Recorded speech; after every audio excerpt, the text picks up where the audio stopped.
Imagine one of the world's most iconic museums, home to priceless treasures, falling victim to a brazen daylight heist. That's exactly what happened at the Louvre. And now, French authorities are admitting they dropped the ball. Big time. This isn't just about stolen jewels. It's a wake-up call about how we protect our cultural heritage. But here's where it gets controversial. Could this theft have been prevented if the Louvre's security systems weren't stuck in the analog age? And this is the part most people miss. The museum's security camera authorization had quietly expired months ago, a bureaucratic oversight that screams negligence. Let's dive into the shocking details and the hard questions they raise. In a candid admission, Paris police chief Patrice Faure revealed to Senate lawmakers that the Louvre's defenses were riddled with vulnerabilities.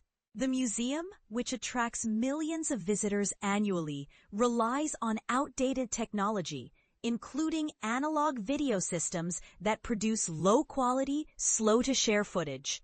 Faure bluntly stated, a technological step has not been taken, highlighting the glaring gap between the Louvre's global stature and its security infrastructure.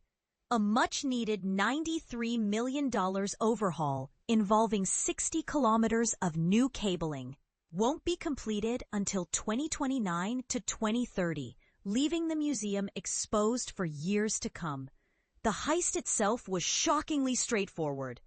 On October 19th, thieves exploited the museum's weaknesses, forcing a window into the Apollo Gallery, cutting through reinforced cases with power tools, and making off with 8 pieces of the French crown jewels, valued at a staggering $102 million, all in a matter of minutes, while tourists wandered nearby.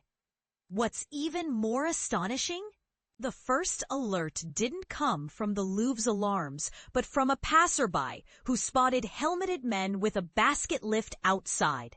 2 suspects were arrested over the weekend, one caught at Charles de Gaulle Airport attempting to flee the country.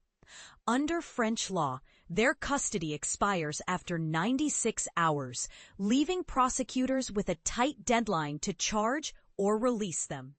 Meanwhile, none of the stolen jewels have been recovered, and here's another bombshell.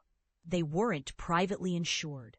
The French state self-insures its national treasures, deeming private premiums too exorbitant, meaning the Louvre will receive no financial compensation for this colossal loss.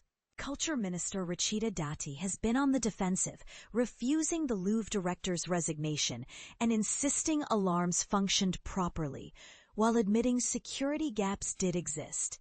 Yet, details remain scarce, with investigations ongoing. This scandal comes at a particularly stressful time for the museum, which faced a staff strike in June over unmanageable crowds and chronic understaffing, conditions that unions argue created blind spots for thieves to exploit. Faure has rejected calls for a permanent police presence inside the museum, arguing it would be ineffective against fast-moving criminals. Instead, he's urging lawmakers to greenlight AI-based anomaly detection and object tracking to flag suspicious activity in real time. But here's the real question. Is France doing enough to safeguard its cultural treasures? Or are we leaving them vulnerable to 21st century thieves armed with power tools and audacity? Experts warn the stolen jewels may already be dismantled, their stones recut to erase their history. A grim prospect that adds urgency to this debate.